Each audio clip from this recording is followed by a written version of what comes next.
To escape the police, most people run. But one man discovered a darker, more dangerous strategy: to become so chaotic that the police would have to run from him. This is the story of that philosophy. Born in the quiet hours before dawn, when the city sleeps and another world awakens, a world of borrowed metal and fleeting time. It is a place where the glow of the dashboard is a temporary sun, and the road ahead is an escape from everything that lies behind. For this man, who lived by a grim and silent understanding, the surest path to freedom was never to outrun the chase, but to become the chase itself. The ghost in the machine. In the quiet hours before dawn, when the city sleeps, another world awakens. It is a world of borrowed metal and fleeting time, a place where the glow of the dashboard is a temporary sun, and the road ahead is an escape from everything that lies behind. For in these lonely hours, a silent philosophy takes hold, one understood only by those who live at the edges of the law. A grim understanding that the surest path to freedom is not to outrun the chase, but to become the chase itself. This was the creed of a young man moving through the darkened streets of Oregon, a phantom behind the wheel of a car that was not his own, guided by a singular, unwritten rule: he would never pull over. This was not an act of simple defiance, nor the blind panic of a cornered animal. It was a cold and deliberate strategy, an equation of risk worked out in the high-speed laboratory of the city streets. He knew that the authorities who pursued him were bound by a duty to protect the very community he moved through. They were governed by liability, by the potential for tragedy, by the ever-present fear of an innocent life caught in the crossfire. And so, he transformed himself into the greatest liability of all. He became a vessel of pure chaos, a specter of unpredictability, forcing those who followed him into an impossible choice: continue the pursuit and endanger the public, or pull back and let the ghost vanish into the night. More often than not, they chose to let him go. The method was a disquieting art form, a symphony of broken rules played out across the asphalt grid of the city.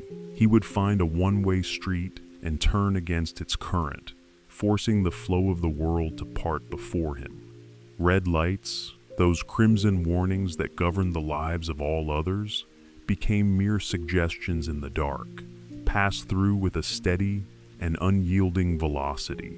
He learned the city's geography not as a map of destinations, but as a landscape of escape routes. Each alleyway a potential sanctuary, each intersection a new possibility. The stolen vehicle was an extension of his will, an instrument in a dangerous performance where the audience was a line of flashing blue and red lights in his rearview mirror. There was a surreal precision to the madness. On one occasion, navigating the familiar roads near the high school he had once attended, he was clocked moving at more than 70 miles per hour through the narrow lane of a fast food drive-thru. It was a moment of profound dissonance, a high-speed blur of desperation cutting through a space designed for mundane convenience. And at that moment, the officers behind him made their calculations. The risk had become too great.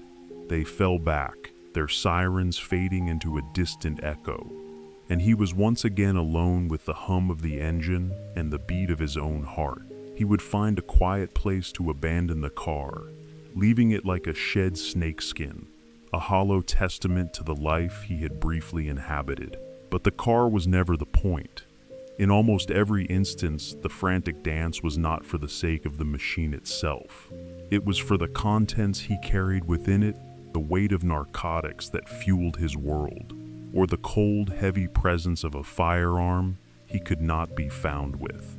The goal was not to keep the vehicle, but to create a window of time, a brief moment of separation from his pursuers, just long enough to divest himself of the true evidence of his crimes. Sometimes, the contraband would be discarded mid-flight, a desperate offering to the rushing wind. Other times, he sought a place where it might be retrieved, a secret repository in the forgotten corners of the urban landscape. This delicate balance of adrenaline and exhaustion defined his existence. On what would become his final run of this era, the chase had been long and draining. He had pushed the vehicle and himself to their limits, finally creating the distance he needed. He slipped the car into the shadows of a residential neighborhood and continued on foot, moving through the unfamiliar quiet of other people's lives. He found a garden shed in a stranger's backyard, a small, dark space that smelled of soil and rusted tools. Inside, he carefully placed his burdens into an empty planting pot and covered them with dirt, a grim parody of cultivation. And then, with the adrenaline finally receding like a tide, a profound weariness washed over him. He had been awake for days, and in the sudden silence of the shed, his body surrendered. He fell asleep. He awoke a short time later, not to the warmth of a new day, but to the lingering chill of the night and the sound of distant, searching voices. The law had not given up entirely. They were still combing the area, patient and methodical.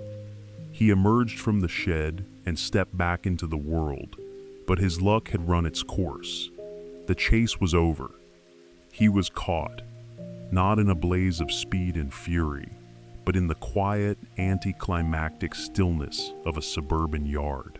And so the chase would end, not always with capture, but with a quiet disappearance into the fabric of the sleeping city.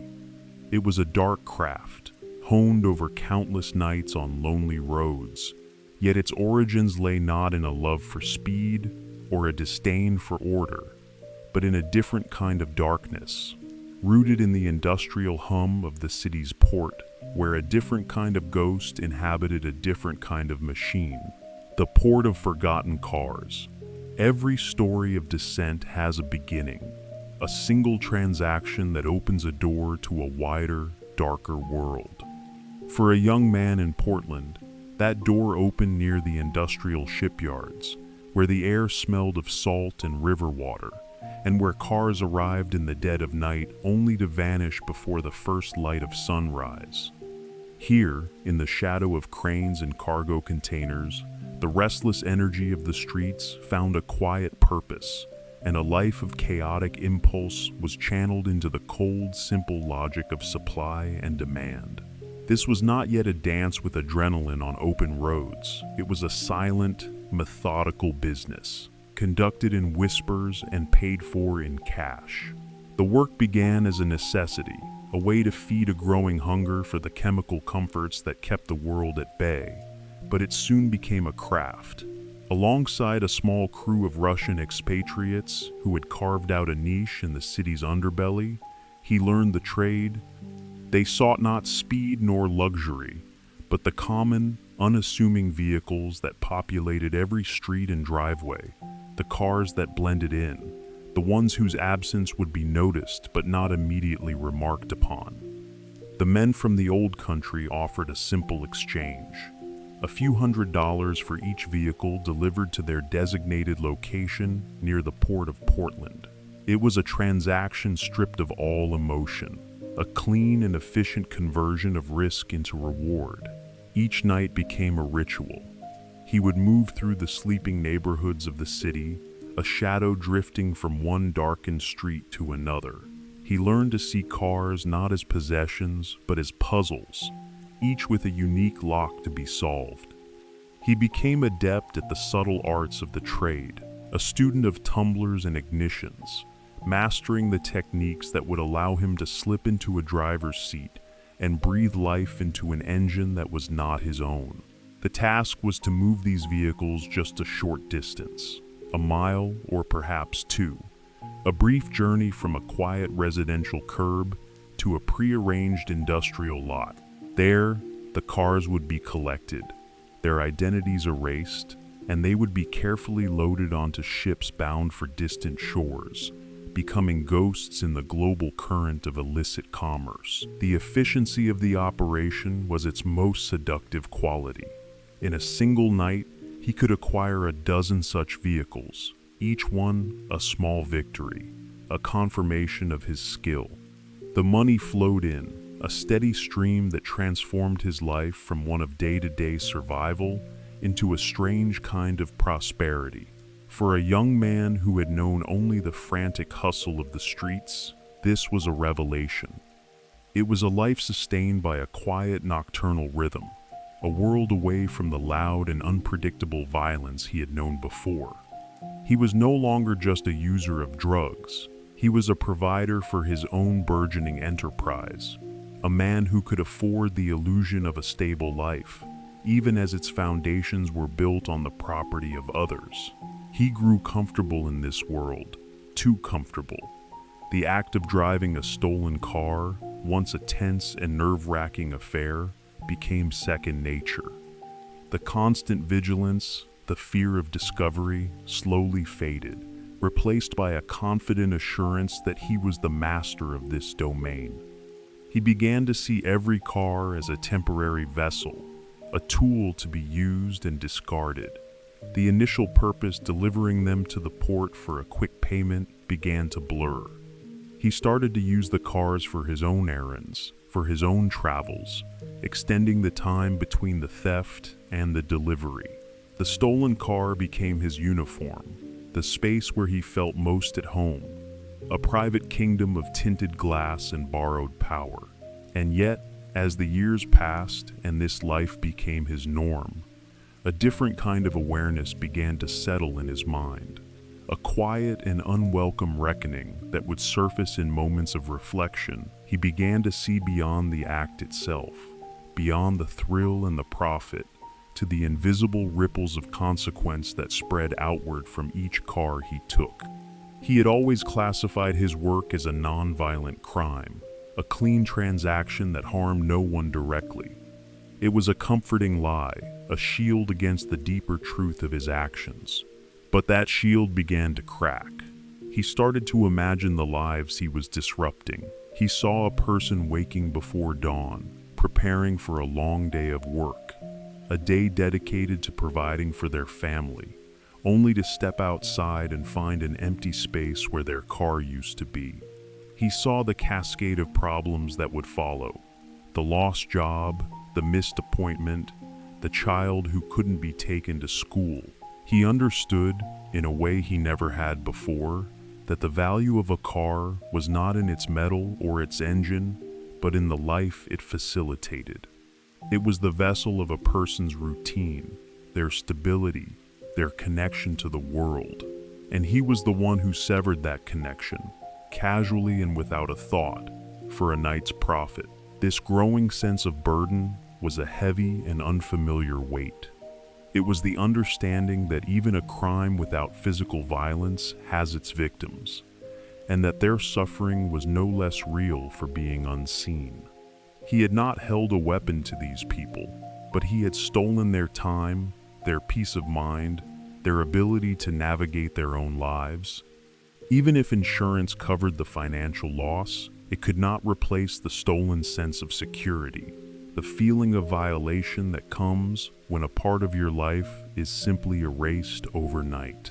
He had told himself he was merely taking property, but he came to realize he was taking pieces of people's lives, small but essential components of their daily existence, leaving behind a trail of disruption and quiet desperation. This newfound empathy did not stop him, not yet.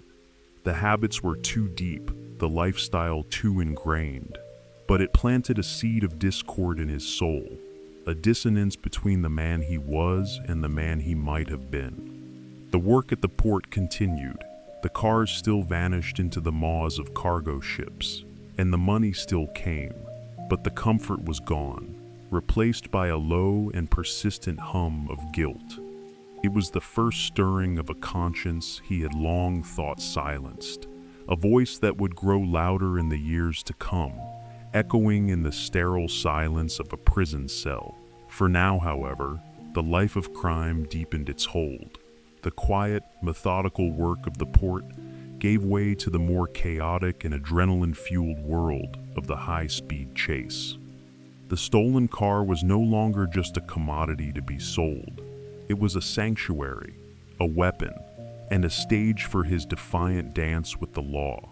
The careful calculus of the Russian crew was replaced by a reckless personal creed.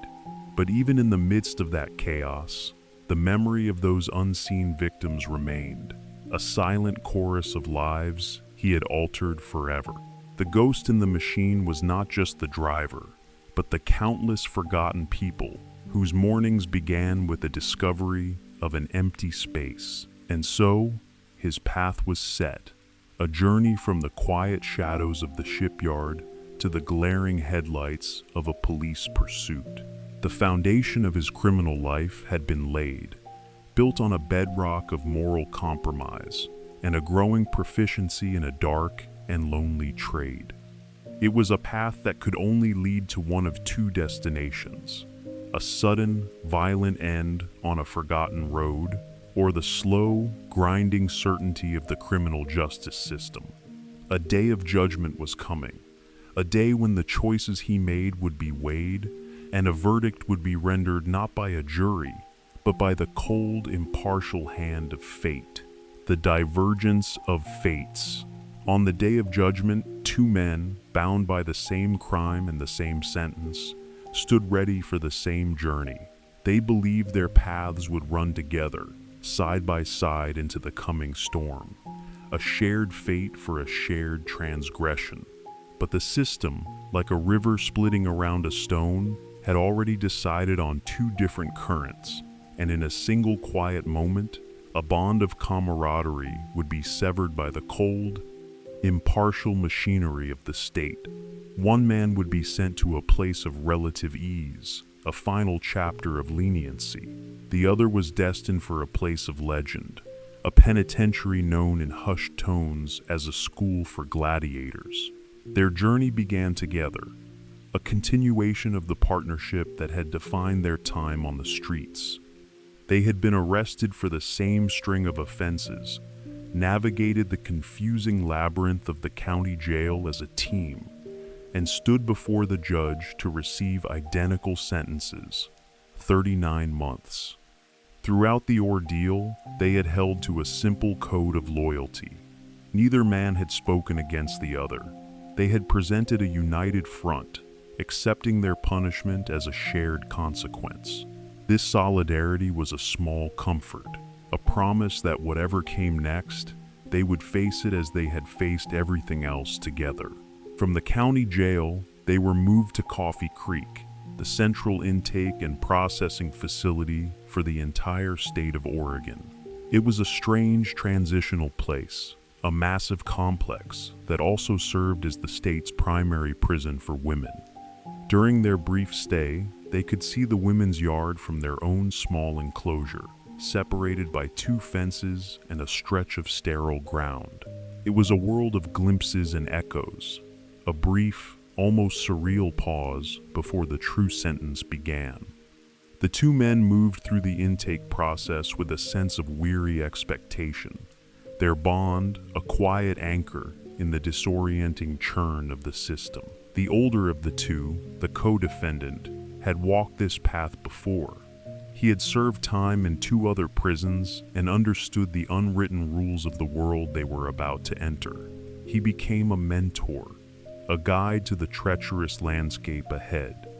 In the hushed conversations of their shared cell, he laid out the fundamental tenets of survival, the simple but absolute commandments that governed life inside the walls. He spoke of the three great prohibitions: no gambling, which bred debt and violence; no association with unsanctioned groups, which invited unwanted attention; and no involvement in the intimate affairs of other inmates, which was a certain path to ruin. He was showing his younger companion the ropes, preparing him for the culture shock of incarceration, ensuring he would not make the simple mistakes that could cost a man his safety, or even his life. Then came the day of transport. Their names were called together, and a flicker of relief passed between them. The system, it seemed, would honor their shared case and send them to the same institution. They were led out into a holding area where two distinct lines of men were being formed. Without a word, a guard directed one to the left line and the other to the right. It was the first moment of separation, a small but significant divergence. The younger man watched his friend, his guide, stand in the opposite line, and a quiet unease began to stir.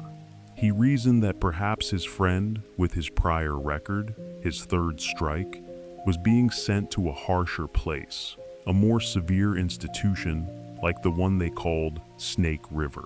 A corrections officer walked down each line, announcing the destination. The names of the prisons were spoken in a flat, dispassionate tone, but for the men waiting, these names were prophecies, declarations of their immediate future. The officer reached his friend's line first and announced their destination: Santiam, a minimum security facility, a camp known for its relative comfort and low-stress environment. It was a place men went to finish their sentences in peace, a gentle end to a long and difficult road. Then, the officer turned to his line. The name he spoke was not Santiam. It was Snake River. The words landed with a heavy, metallic finality. Snake River was the state's supermax, its most feared and formidable institution, a place built in the remote, desolate expanse of eastern Oregon. It was where the system sent its most difficult cases, the men deemed too violent or too volatile for any other facility. It was, in the stark and unforgiving lexicon of the inmates, gladiator school. 39 months, a sentence that had once seemed manageable, now stretched before him like a barren desert, and he was to walk it alone. The sense of betrayal was not personal, but systemic. He felt the cold, indifferent logic of an institution that saw him not as a person, but as a file, a security score, a risk to be managed. The bond with his friend, the shared path he had counted on, had been dissolved by a bureaucratic decision made in an office far away. He was now a solitary traveler, heading toward the heart of the storm, while his companion drifted toward a calm and quiet harbor. The transport bus that carried him east felt like a vessel crossing into another world, leaving behind the green, familiar landscapes of western Oregon for the harsh, windswept plains of the high desert. With every mile, the reality of his situation settled deeper into his bones. The advice his friend had given him, the lessons about how to navigate prison life, now seemed like distant theories from a world he was no longer a part of. He was not going to a place where a man could quietly do his time and stay out of trouble. He was being sent to an arena, a place where the rules were different, where survival was not a given, and where the slightest sign of weakness could invite a level of violence he had only heard about in whispers. The 39-month sentence remained the same, but its meaning had been irrevocably altered. It was no longer a measure of time, but a measure of endurance. The divergence was complete. Two men, whose lives had been intertwined by crime and circumstance, were now set on opposite trajectories.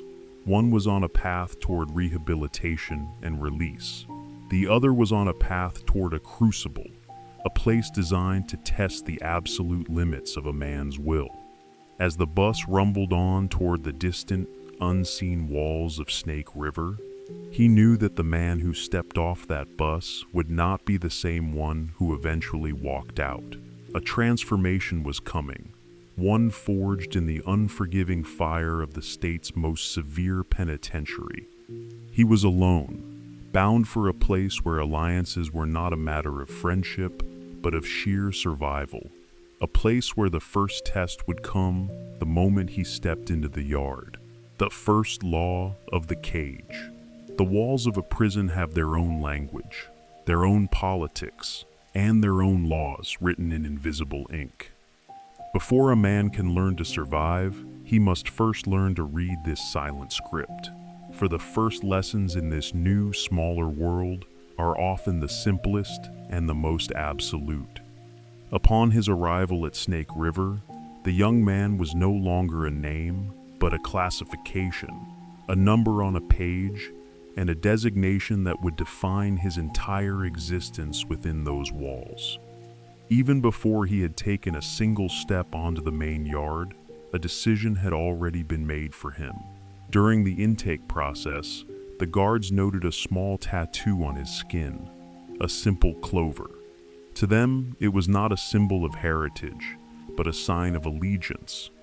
In the rigid, categorical world of the penitentiary, there were only two possibilities for a man with such a mark. He was either a member of the Aryan Brotherhood, or he belonged to a regional group known as Irish Pride. He attempted to deflect their questions with a feigned innocence, suggesting that gangs were a foreign concept to him, but his denials were met with the weary skepticism of men who had heard it all before. They labeled him STG, a security threat group member, and with that single notation in his file, his fate within the institution was sealed. The system, in its effort to manage and contain conflict, had a policy of housing like with like. Inmates with the same affiliation were often placed in the same cells, a practice intended to minimize friction between rival groups. And so, when he was assigned his first permanent cell, he was not surprised to find himself paired with a man who was already deeply entrenched in the very organization they had assigned to him. He walked into the small concrete room and met his new cellmate, a man who, though smaller in stature, carried an aura of quiet, unshakable authority. He was one of the shot callers for Irish Pride, a man serving 2 life sentences for an act of familial vengeance committed when he was just 17 years old. The first exchange was not one of pleasantries, but of protocol. The shot caller's initial word was a simple, direct command: paperwork. In the world of the penitentiary, a man's paperwork, the official documents detailing his crimes, was his identity. It was the ultimate source of truth, a text that could not be lied about or altered. The young man produced his, and in a gesture of mutual respect, the lifer presented his own. The story detailed in the documents was a somber one. The shot caller had taken the law into his own hands to protect his younger sister from an abusive relative, an act that had condemned him to a life without the possibility of parole. The respect was immediate and absolute. With the formalities out of the way, the education began.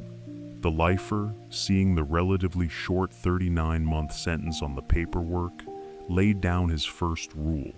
He explained that this cell was his home, his entire world for the remainder of his natural life. Talk of release dates, of getting out, of a future on the other side of the walls, these were luxuries he could not afford to hear.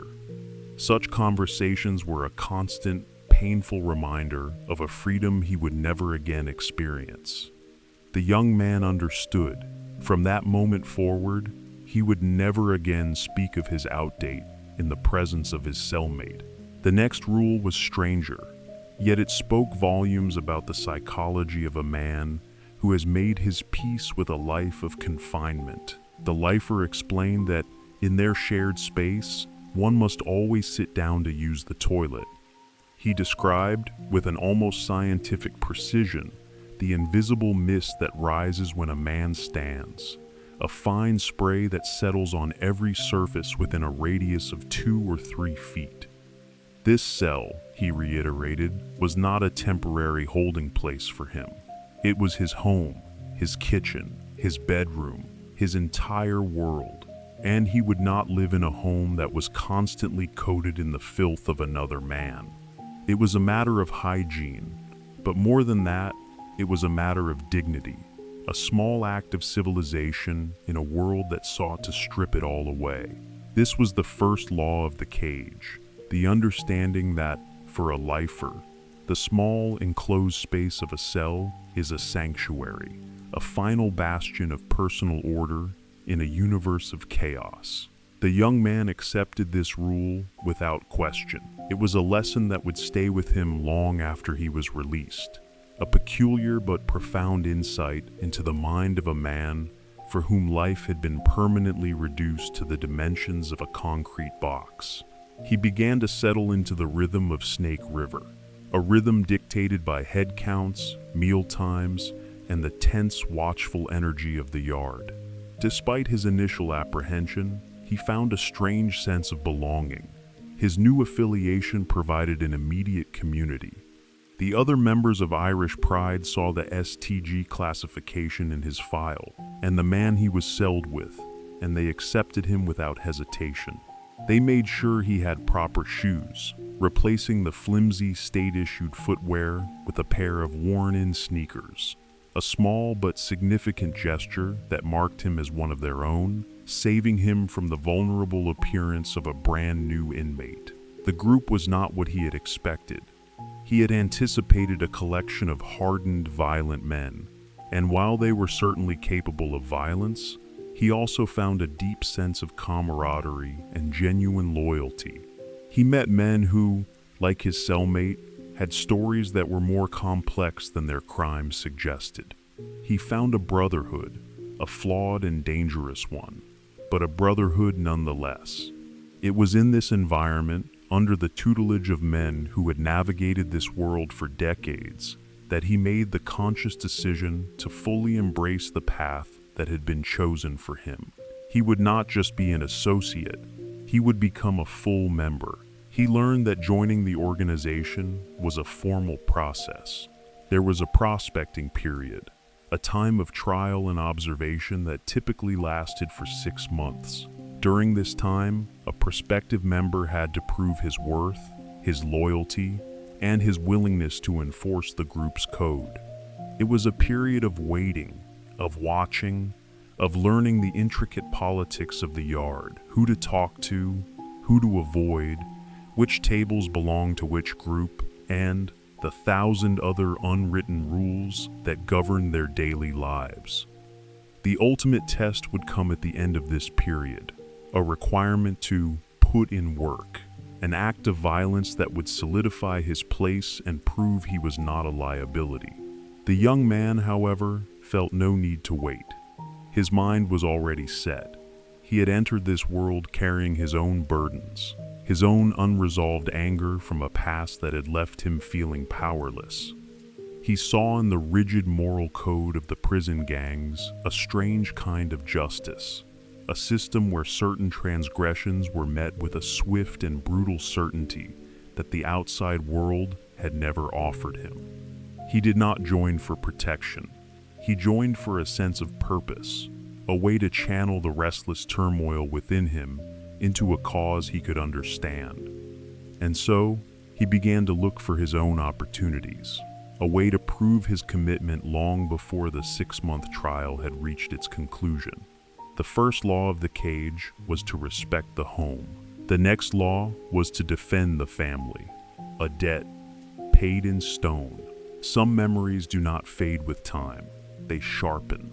They become debts of the soul, waiting in the quiet corners of the mind for a moment of reckoning.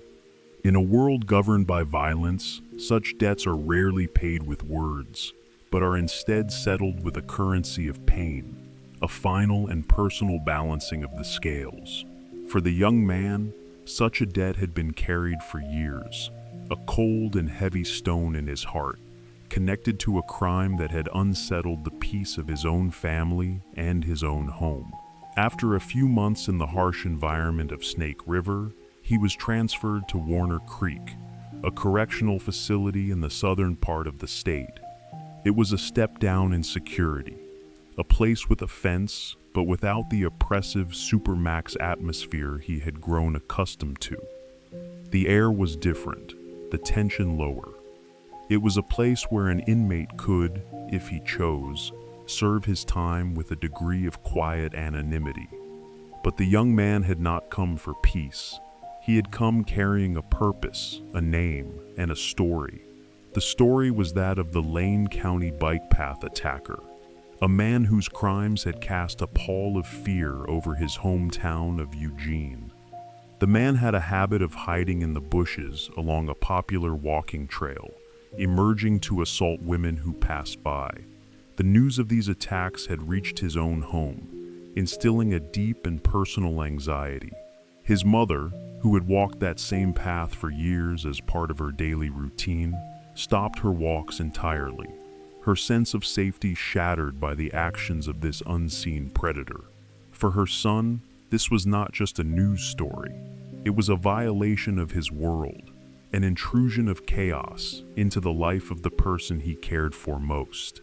He took it personally, and he had heard through the ever-active grapevine of the prison system that the man responsible was now housed at Warner Creek. His time at the new facility became a quiet and patient hunt. He learned the man's face, his routine, his habits. He discovered that the attacker was housed in the honor dorm, a privileged section of the prison for inmates with good behavior, and that he rarely ventured off that wing. The young man became a hunter, a student of his quarry's movements. He watched and waited, stalking him with the patient deliberation of a predator, learning the rare moments when the man might be vulnerable, when he might be found away from the relative safety of his privileged housing. This was not a mission for his new affiliation, not an order from his shot caller. This was a private war, a debt he felt compelled to pay on behalf of his family. He tracked the man for weeks, his resolve never wavering. He was looking not just for an opportunity, but for the right opportunity, a moment when he could act with decisive and uninterrupted force. Finally, the moment came. He saw the man walking in a secluded area of the yard, away from the direct sightline of the guard towers. In his hand, the young man held a rock, a piece of the earth, a simple, primitive tool of justice.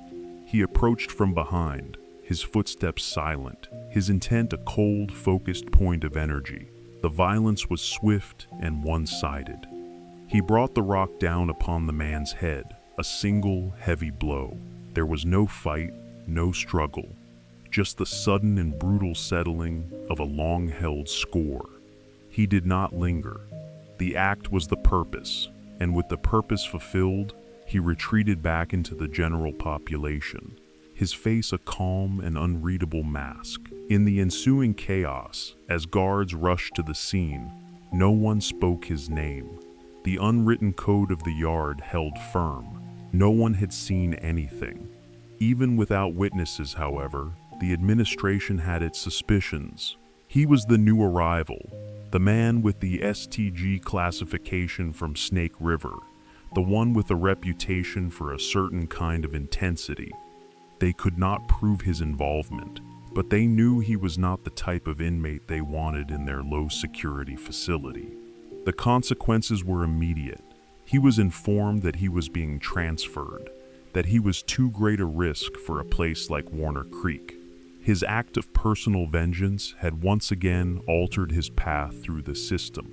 He had arrived from the state's most secure prison, only to prove that the violence of that place was not a product of the walls, but something he carried within him. And so, the administration made another calculation. If he was too volatile for a minimum security camp, then he would be sent to the only place left, the one institution in the state designed to hold men like him. He was being sent to the Oregon State Penitentiary, known simply as OSP. This was not a modern supermax like Snake River, built with sterile efficiency in the desert. OSP was the oldest prison in the state, a fortress of 19th century stone and iron, steeped in a history of riots, executions, and legends. It was the only true maximum security penitentiary in Oregon, a place where the most dangerous, the most manipulative, and the most influential inmates in the state were housed. It was the final destination, the apex of the system. For the young man, this transfer was not a punishment, but a homecoming of sorts. He had found his place in the rigid, honor-bound world of the prison gangs, and OSP was the heart of that world. It was where the shot callers made their policies, where the alliances were forged, and where the real power resided. To be sent to OSP was to be sent to the center of the universe he now inhabited. He was not insulted by the administration's decision. He agreed with it.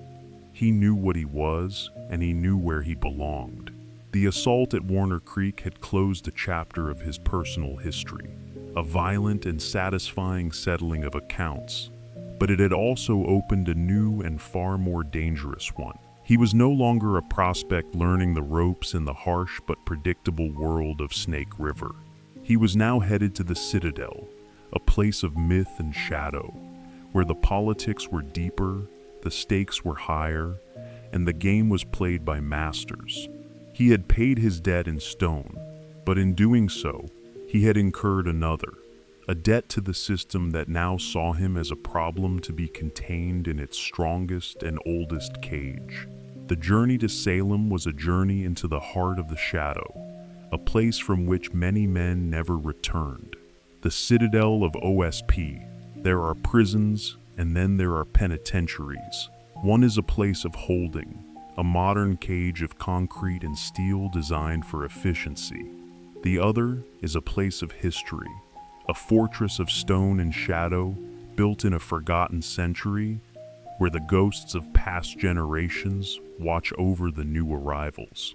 The Oregon State Penitentiary was of this second kind, a living relic of a harsher time, its very walls saturated with the stories of the men who had lived and died within them. To be sent there was to step not just into a prison, but into a legend. Built in the late 1800s, the penitentiary stood as a monument to a more brutal era of justice. Its architecture was not one of rehabilitation, but of containment, with high, imposing walls of aged stone that seemed to absorb the light of the sky. From the outside, it resembled a medieval fortress, a place where time moved at a different pace, slower and heavier than in the world beyond. Inmates who had served time in more modern facilities spoke of OSP in hushed, reverent tones. They compared its tiered cell blocks and long, echoing corridors to the famous prison from the film The Shawshank Redemption, a place where despair and hope existed in a delicate, timeless balance. This was the state's only maximum security institution, the final destination for those deemed the most dangerous or incorrigible. It was here that the state housed its death row, a somber, silent wing where men waited for a final judgment that, in Oregon's modern era, seldom came. The history of executions lingered in the air, a faint but palpable memory of a time when the state's justice was absolute and final. To walk these grounds was to feel the weight of every soul who had passed through, every failed escape, every riot, every quiet act of desperation. Unlike the sterile, highly regulated environment of a modern supermax like Snake River, OSP operated on an older, more organic set of rules. For decades, it had existed with a minimal number of cameras, a place of blind spots and shadows, where much of what occurred happened beyond the sight of the administration. In this vacuum of official oversight, a complex and deeply entrenched inmate society had flourished. Here, the gangs were not just factions.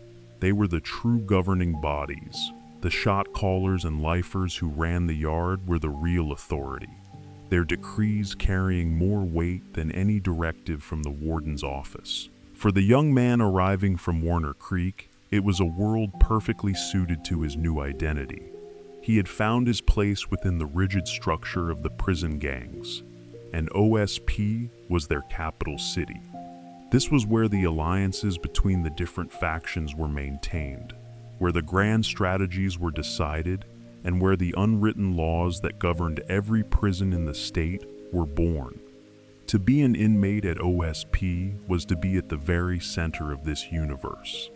It was a place of immense danger, but also of immense clarity. A man knew exactly where he stood, who his friends were, and what was expected of him. The The social geography of the penitentiary was as clearly defined as any map. The Chow Hall, the site of so many conflicts, was divided by an invisible line.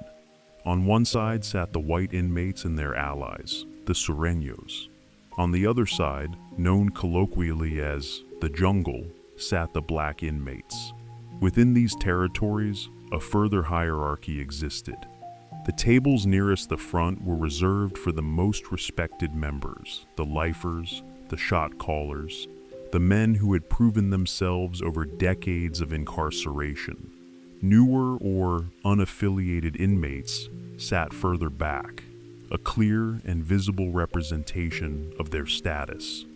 Even the area for the outcasts, the men convicted of crimes against children, was explicitly defined a lonely section at the very back of the jungle, near the clatter of the dish pit, a place of permanent dishonor. Life at OSP was a delicate dance of protocol and respect. A man did not simply walk where he pleased or speak to whomever he wished. Every interaction was freighted with meaning, every gesture a potential sign of respect or disrespect. It was a world built on a foundation of hypervigilance, where a misplaced glance or an accidental bump could escalate into a full-blown conflict. Yet, for those who understood the rules, there was a strange kind of order to it all. The violence, when it came, was rarely random. It was a tool used to enforce the code, to settle debts, to maintain the fragile peace that allowed so many volatile men to coexist in such a small and unforgiving space. The young man felt a sense of comfort in this rigid structure. It was a world that made sense to him, a world with clear lines and absolute consequences. He preferred it to the ambiguity and petty tyrannies of the lower security facilities. Here, the guards often seemed like secondary players, observers to a game whose rules they only partially understood. The real power flowed between the inmates, a constant and subtle current of influence and intimidation. A man's reputation was his most valuable possession, earned through years of consistent behavior and, when necessary, decisive action. To an outsider, this world would seem like a landscape of pure chaos, a place of constant threat. But to the men who lived it, it was a society, complete with its own government, its own economy, and its own system of justice. It was a place where a man's word was his bond, and where a broken promise could be a fatal mistake. For the young man stepping through its gates, OSP was not the end of the line, but the beginning of his true education. He had been a student of this world in other prisons, but here, he was among the masters. The lessons would be harder, the stakes higher, and the path forward fraught with a kind of danger that could either forge a man into something stronger or break him completely. He was no longer just an inmate serving a sentence. He was a citizen of the Citadel, a resident of a stone and iron nation with a long and bloody history. The 39 months that had once seemed like an eternity now took on a new shape. They would be a period of intense learning, a time to navigate the intricate and dangerous politics of this ancient place. The boy who had fled from the police on the quiet streets of Eugene was a distant memory. In his place stood a man who was walking into the heart of the shadow, a place where he would either find his final form or be lost to the darkness forever. This fortress of stone was a crucible, and its fires were waiting. But the story of how he came to be ready for such a place began long before, in a different kind of turmoil, in a quiet home haunted by the ghosts of a distant war. The inheritance of unrest. A man's path is often set long before he takes his first conscious step. It is shaped by the silent battles of his father, by the land he is brought to as a child, and by the restless spirit of a youth spent searching for a place to belong. To understand the man who walked into the stone citadel of OSP, one must first travel back in time, to the story of the boy before the man, a boy raised in the shadow of a quiet and unseen war. His life began not in the green hills of Oregon, but in the sun-drenched landscape of Northern California, in the city of Santa Rosa. It was a place of stark contrasts, a community struggling with its own identity, where the tranquil suburbs bled into neighborhoods marked by the tensions of rival gangs. The Norteños and the Sureños were in a constant, low-grade conflict over territory, and the sounds of drive-by shootings were a grimly familiar feature of the night. For a young boy, it was a world of invisible lines and unspoken dangers, a place where the simple act of walking down the street required a constant, wary awareness. His father was a man forged in a different, more distant conflict. He had served 2 tours in the jungles of Vietnam, a Marine who had seen the worst of what men could do to one another, and had returned home carrying the heavy, invisible wounds of that experience. He suffered from an extreme form of post-traumatic stress, a condition that left him haunted by the echoes of the war, a silent and persistent turmoil that he kept locked behind a stoic facade. He was the hardest working man his son had ever known, a figure of immense strength and discipline who channeled his inner demons into a singular, relentless focus, to move his family away from the violence of Santa Rosa. For years, the father worked from before the sun came up until long after it had set. He poured every ounce of his energy into saving, building a small fortune piece by piece, all for the dream of a quieter life, a safer place to raise his children. That place, he decided, was Oregon. When he finally announced the move, his son, then a boy of 13, resisted. California was the only home he had ever known, a world of familiar faces and established friendships. The idea of being uprooted and moved to a distant, unknown state felt like a kind of exile. But the decision was made. The father's will, forged in the discipline of the military and fueled by a deep, protective love, was not to be questioned. They moved to Eugene, Oregon, a city that could not have been more different from the one they left behind. Gone were the sounds of nightly violence and the tense territorial disputes. In their place was a gentle, almost dreamlike atmosphere. Eugene was known as the hippie capital of the universe, a place of counterculture, of parks named after rock legends like Jimi Hendrix, and of a pervasive, laid-back tolerance. For the boy, his initial reluctance quickly gave way to a sense of wonder. The weed was better, the rules were looser, and the entire city seemed to pulse with a strange and captivating energy. He had been moved to a place of peace, but it was in this peace that he would find his own kind of war. He quickly found his footing in this new environment. The city was home to a large university, and with it came a constant influx of young, naive students, many of whom were experiencing their first taste of freedom. The boy, already wise in the ways of the street, saw an opportunity. He began selling cannabis to the college kids, setting up his small enterprise along 13th Street, a main artery that ran through the heart of the student district. It was his first foray into the world of illicit commerce, a simple business of supply and demand that gave him a sense of independence and power. He learned to navigate the dualities of this life with a surprising ease. He could be a high school student by day, sitting in classrooms and walking the halls, all while carrying pounds of product in his backpack, ready for a sale on his way home. He moved through the leafy, quiet streets of the university district, a world of fraternity houses and academic buildings, as a ghost from another reality. He would complete a robbery in one part of the city, stash the evidence at a safe house, change his clothes, and then reappear at a college party, blending seamlessly into a world that had no idea of the life he truly led. It was a profound and intoxicating duplicity, a constant shifting between masks This early life of crime was not born of malice or a desire to cause harm. It was a response to the restlessness within him, the same inherited unrest that had driven his father to work so relentlessly. While his father had sought to build a fortress of security for his family, the son seemed drawn to the opposite, to the thrill of risk and the freedom of the unregulated world.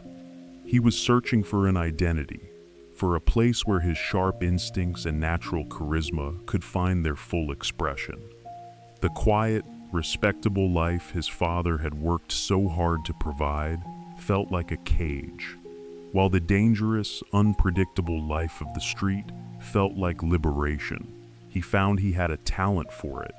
He was a natural salesman, a shrewd negotiator, and he understood the psychology of his customers.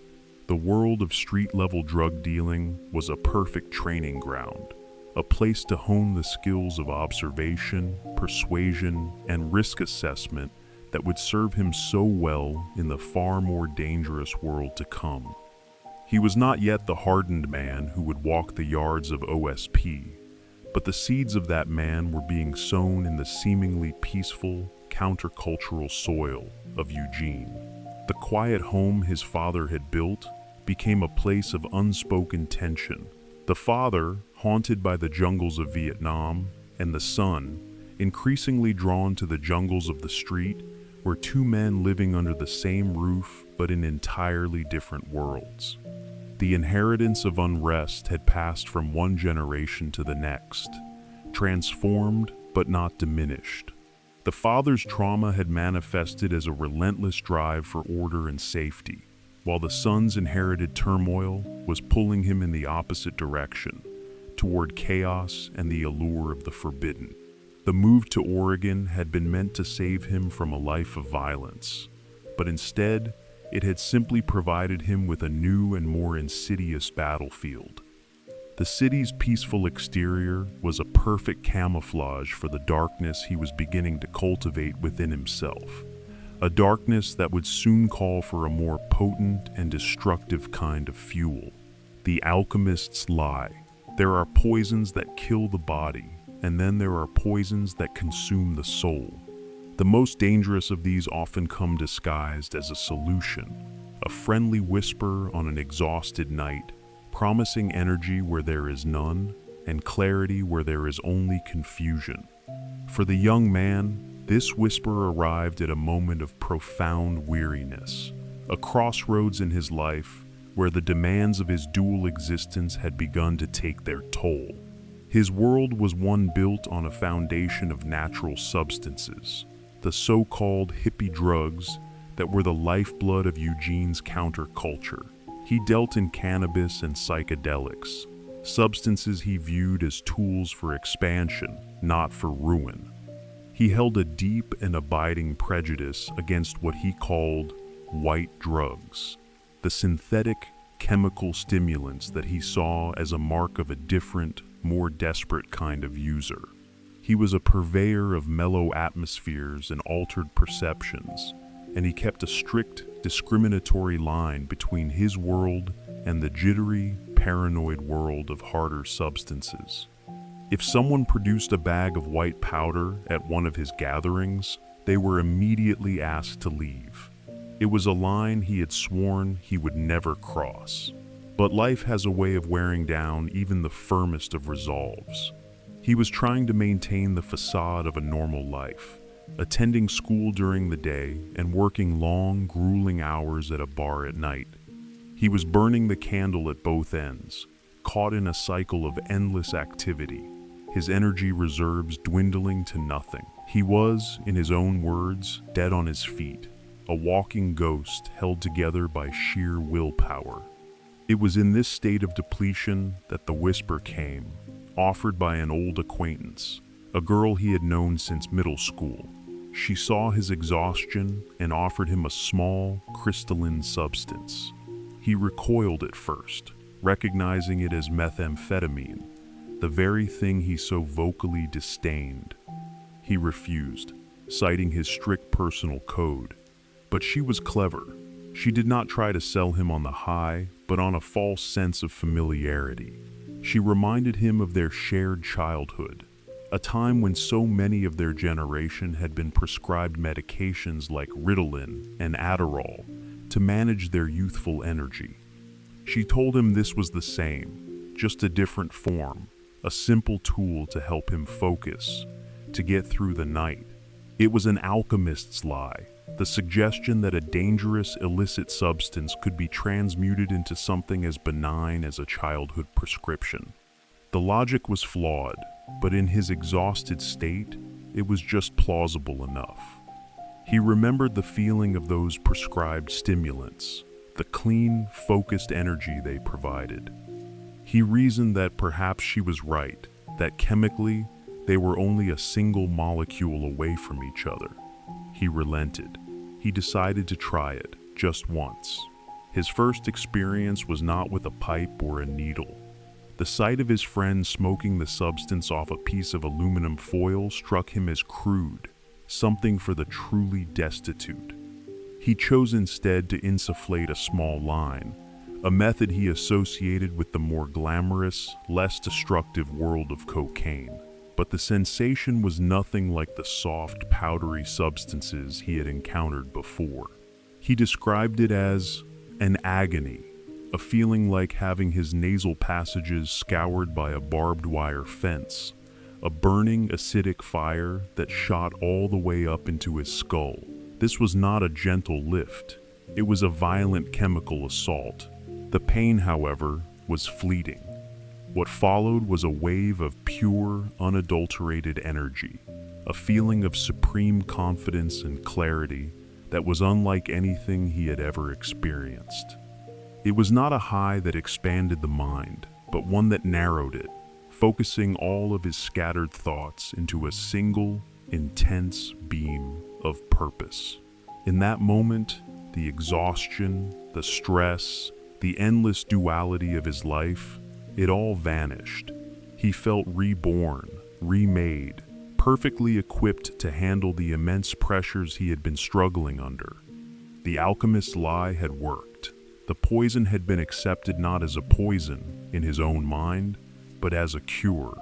And in that first searing moment of contact, he felt his entire personality shift, his old self dissolving to make way for a new one. A colder, harder, more efficient version, perfectly adapted to the substance that now fueled it. This transformation took place during a period of significant change in the illicit drug market.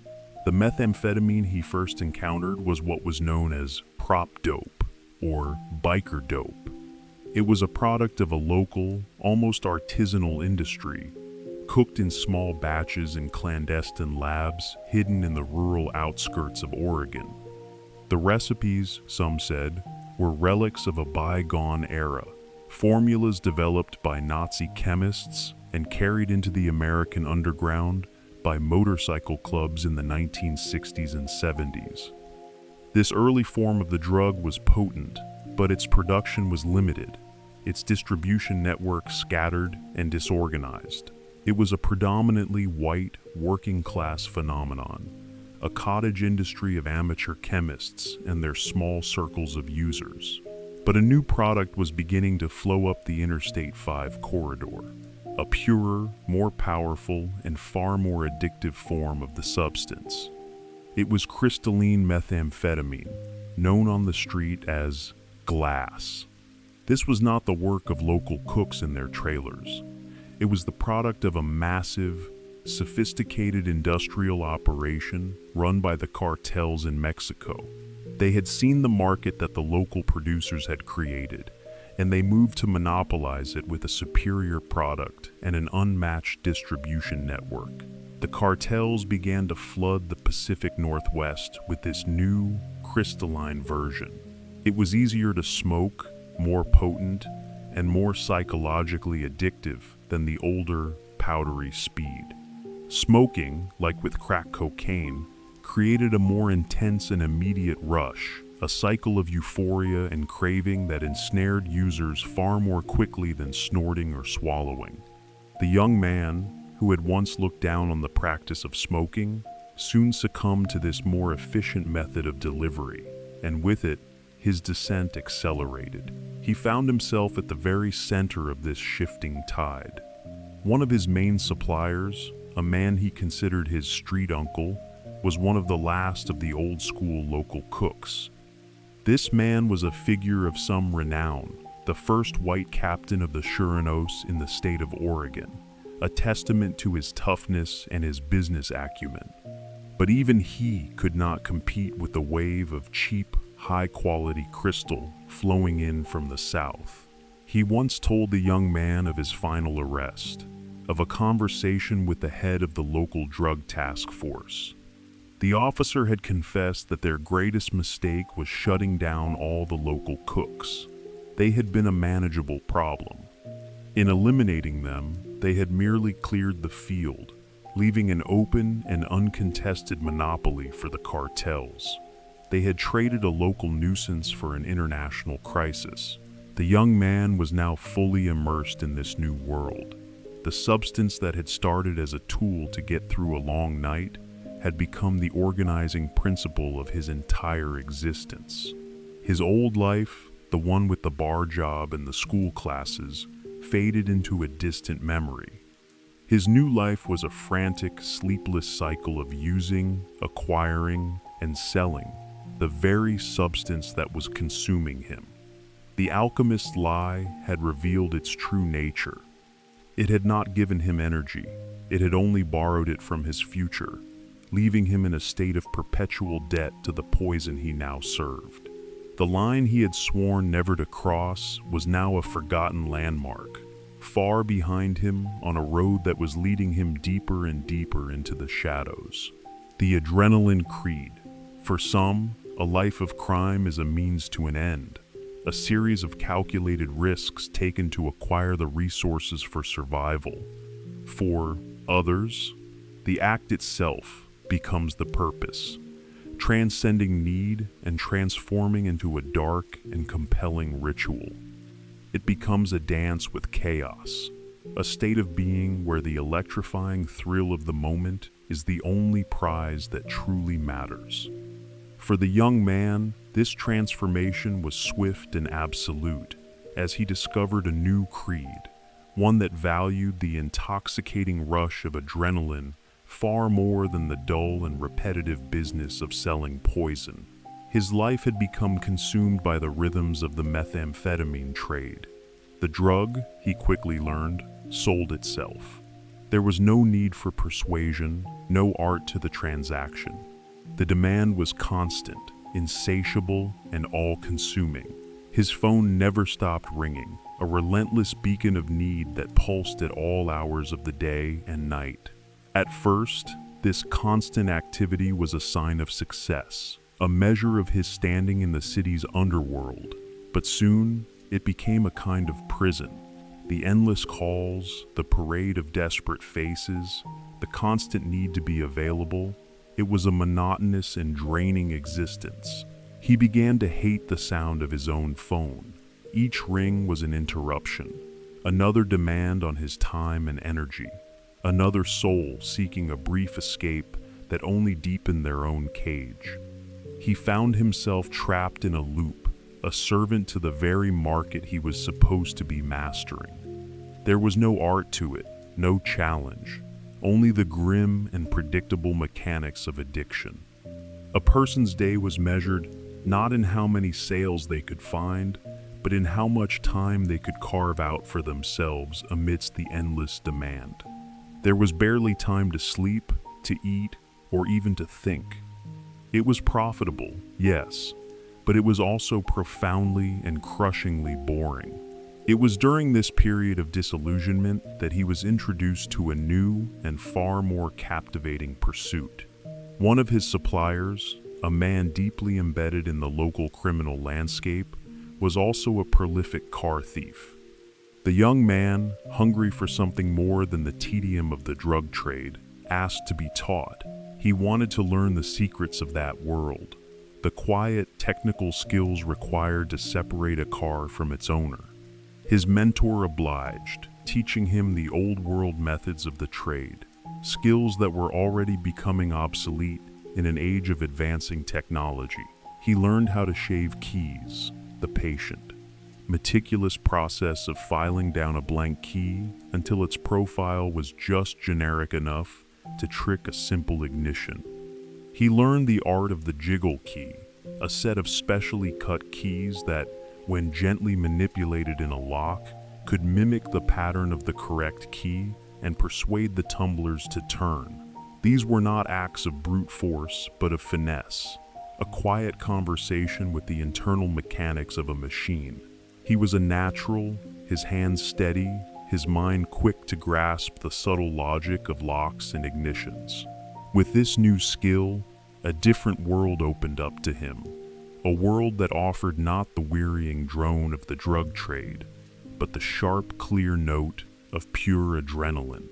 The act of stealing a car and the subsequent high-speed chase that so often followed became his true calling. It was a pursuit that engaged every part of his being, a state of hyper-awareness that made him feel more alive than he ever had before.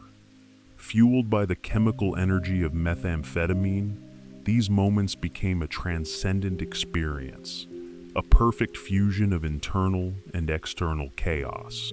He began to actively seek out these confrontations. The chase was no longer a dreaded consequence of a theft gone wrong. It was the entire point of the endeavor. There were nights when he and his associates would patrol the streets in a stolen vehicle with no other purpose than to find a police car to provoke. The sight of flashing lights in the rearview mirror was not a cause for panic, but an invitation, the signal that the performance was about to begin. In these moments, all the mundane anxieties of his life would fall away, replaced by a singular, crystalline focus. The world would narrow to the ribbon of road ahead, the position of the cars behind him, and the next calculated maneuver that would ensure his escape. The charge for being caught in a stolen vehicle was, at the time, relatively minor in Oregon. It was a property crime, carrying a sentence of only 13 months, a manageable risk in his estimation. This grim calculus only added to the allure. The potential punishment seemed a small price to pay for the feeling of absolute freedom and power he experienced during a chase. He had played shows in packed clubs with his metal band, standing on stage with a microphone in hand, feeling the energy of the crowd. That, he thought, was a healthy and powerful high. But it was nothing, a mere echo, compared to the raw, untamed insanity of a high-speed pursuit. His life became a series of these explosive, cinematic moments, a deliberate and repeated dance with disaster.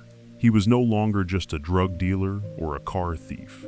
He was a practitioner of a dangerous art form, a creator of chaos on the quiet suburban streets.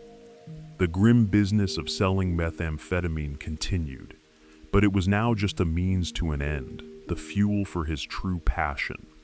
The adrenaline creed had taken hold, a philosophy that valued the intensity of the moment above all else, above profit, above safety, and above the quiet, gnawing burden of his own conscience. This shift marked a deepening of his commitment to a life outside the bounds of law and reason.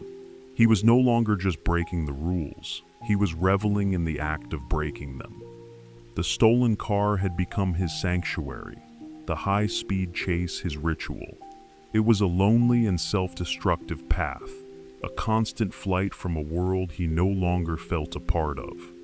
Each successful escape was a temporary victory, a reaffirmation of his skill and his defiance. But each escape also brought him closer to an inevitable end. The laws of physics and the laws of man could only be defied for so long. A final chase was coming, one that would not end with a quiet disappearance into the night, but with the cold, hard finality of capture. His solitary dance with chaos on the open road was about to be replaced by the rigid, structured world of the penitentiary, a place where the rules were absolute, and the politics were as dangerous as any police pursuit. The unseen borders. Inside the walls of the penitentiary, society rebuilds itself along ancient and unyielding lines. Races and factions form nations unto themselves, with invisible borders, strict alliances, and laws that must never be broken. To cross one of these unseen lines without permission is to invite a war, for in this closed and volatile world, the delicate peace is maintained by a rigid and universally understood geography of power. This was the first and most fundamental lesson for any new arrival. The yard was not a single, unified space, but a patchwork of fiercely guarded territories. The Oregon prison system, reflecting the demographics of the state itself, was predominantly white. This simple fact of numbers shaped the entire political landscape of the institutions. Unlike in the sprawling, diverse prison systems of California or Florida, where power was more evenly distributed among various groups, in Oregon, the white inmates held a distinct and powerful majority. This did not, however, lead to a monolithic or unified front. Instead, it created a complex and often fractious ecosystem of different white gangs and factions, each with its own history, its own code, and its own territory. At the heart of this complex social structure was a strict and absolute racial segregation. This was not a rule enforced by the administration, but a code enforced by the inmates themselves, a tradition so deeply ingrained that it was accepted as a simple fact of life. An inmate was forbidden from sharing a cell with someone of a different race. To be forced into such a situation by the guards was to be placed in an impossible position. The protocol was not to fight the new cellmate, but to refuse the housing assignment entirely, to stand at the door of the cell, packed and ready, and accept an immediate trip to solitary confinement. It was an act of quiet defiance, a way of honoring a code that superseded the authority of the institution itself. This segregation extended to every aspect of daily life. The chow halls were divided, the weight piles were divided, and the seating areas on the yard were divided. Each race was responsible for policing its own community. An issue between two white inmates was to be handled by the white leadership. An issue between two black inmates was the business of the black shot callers. To interfere in the internal affairs of another race was a grave and profound transgression, a violation of the fragile treaties that kept the yard from erupting into open warfare. A man did not ask for the paperwork of someone from another race, for he had no authority to pass judgment upon him, no standing to enforce a verdict. It was not his business. Within this framework, a unique and powerful alliance had formed. The Hispanic population in the Oregon prisons was dominated by a single group, the Sureños. Their rivals, the Norteños, who held so much power in Northern California, were almost non-existent here. Any documented Norteño who entered the system was a marked man from the moment he arrived. The correctional officers, in a quiet act of delegation, would often inform the Sureño leadership of a new arrival, and the unfortunate inmate would be met in the laundry room or the receiving area. Before he ever had a chance to reach the main line, he would be made an example of, a stark and brutal message to any others who might follow. The Sureños, having secured their dominance, had forged a deep and pragmatic alliance with the various white gangs. This was a partnership born of shared politics and a similar worldview. Both groups adhered to a strict, hierarchical code of conduct, and they found common ground in their approach to prison life. This alliance was most visible in the day-to-day activities on the yard. They would work out together, sharing the weight pile in a display of unified strength. They would train for war together, running drills and burpees side by side. In the OSP Chow Hall, This alliance was a matter of established geography. The Chirenios did not sit with the other Hispanic inmates, nor did they sit with the black population in the section known as the jungle. They sat at the tables on the white side, a clear and unambiguous statement of their allegiance. They were integrated into the power structure of the dominant population, a respected and formidable part of the ruling coalition. This partnership created a balance of power that defined the entire social dynamic of the prison, a stable and predictable order built on a foundation of mutual respect and a shared capacity for violence. The black inmates, though a minority in number, were a powerful and cohesive force. They operated with their own distinct set of rules and their own internal hierarchy. While the white gangs and the Chirenios had a strict and unforgiving policy regarding crimes against women and children, the politics within the black community were often different. Some observers believed this was a matter of pragmatism, a need for numbers that sometimes required a greater tolerance for inmates with questionable charges. Others saw it as a different cultural code, one that did not always align with the moral framework of the other groups. Whatever the reason, the lines were clearly drawn. Each race policed its own, and the standards of justice were not always universal. To navigate this world was to be in a constant state of awareness, to understand the invisible borders and the subtle currents of power that flowed across the yard. It was a world of profound contradictions. Men, covered in tattoos proclaiming racial purity, would interact with members of other races with a studied and cautious politeness.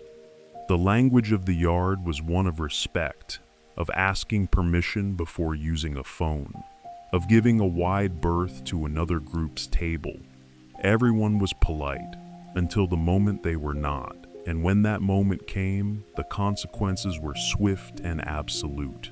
This was the world the young man had entered, a world he was now fully a part of. His affiliation with Irish Pride placed him firmly within the white power structure, a soldier in one of the many armies that constituted that ruling class. He learned to see the yard not as a collection of individuals, but as a chessboard of factions and alliances. He learned the names, the faces, and the reputations of the shot callers from every group. He learned who could be trusted, who was to be feared, and who was to be avoided at all costs. This rigid, segregated order was the bedrock upon which his entire prison existence would be built. It was a brutal and unforgiving system, but it was also a predictable one. The rules were clear. The consequences for breaking them were understood by all. In this clarity, he found a sense of purpose. He was no longer a lone actor, a ghost in the machine of the outside world. He was now part of something larger, a member of a tribe with its own territory to defend, its own honor to uphold, and its own enemies to face. The unseen borders of the yard were now his own, and his life depended on his ability to navigate them with wisdom, courage, and a readiness for the violence that always lingered just beneath the surface of the fragile peace. He had found his place in the order of things, and now the time had come to formally prove he was worthy of it. The making of a soldier. Allegiance in the underworld is not given, it is earned. It is a slow trial by observation, a period of quiet assessment that culminates in a single, decisive act, a moment that proves one's worth to the collective. This is how a man becomes a soldier, not by declaration, but by deed, by showing he is willing to uphold a code that is often written in blood. For the young man, this period of trial began the moment he committed himself to the path of Irish Pride, a journey from associate to prospect, and from prospect to a fully recognized member of the violent family he had chosen. The process was a formal and patient one. Most of the gangs operating within the Oregon system, including his own, observed a 6-month prospect period. It was a time of probation, a protracted interview where a man's character, his resolve, and his loyalty were under constant, silent scrutiny. During these months, he was expected to be a student of the organization's culture, to learn its history, its rules, and its intricate network of alliances and rivalries. He was to be present, to be observant, to demonstrate his respect for the established hierarchy, and to make himself useful to the group without overstepping his subordinate role. For many who undertook this path, the motivation was simple: protection. The penitentiary was a dangerous and predatory environment, and there was undeniable safety in numbers. To be part of a powerful and respected gang was to wear a cloak of collective identity, a warning to any who might see a lone inmate as an easy target. But for the young man, the desire for protection was a secondary concern, almost an afterthought. He did not feel particularly threatened by the world of the prison. In many ways, he felt at home in its rigid, high-stakes environment. His motivation came from a deeper, more personal place, a part of his soul that had been wounded long ago, in the quiet, unprotected spaces of his own childhood. When he was a boy of 6, he had been the victim of a profound betrayal, a violation at the hands of a trusted figure from his family's church. The act itself was a source of deep trauma, but it was compounded by a layer of religious confusion. In his young mind, he believed the experience had somehow made him something he was not, something his faith had taught him was sinful, and he carried the secret in silence, fearing it would separate him from his family and his place in the hereafter. The man responsible for his pain was never brought to justice. The wound was never acknowledged, the wrong never righted. He carried this unresolved injustice with him into adulthood, a cold and heavy weight in his spirit. When he entered the prison system, a world populated by men who had committed the most terrible of transgressions, he saw an opportunity for a kind of deferred justice. He arrived with a singular, burning purpose. He would find the men who preyed on children, the inmates known as chomos, and he would make their lives as miserable as humanly possible. He saw it as a way to reclaim the power that had been stolen from him as a child, to become the protector he never had, to finally balance the scales that had been tilted against him for so long. This, then, was the fuel for his ambition.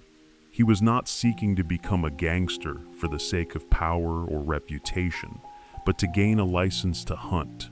He knew that, as a lone inmate, any act of violence against these outcasts would be just that, an isolated assault.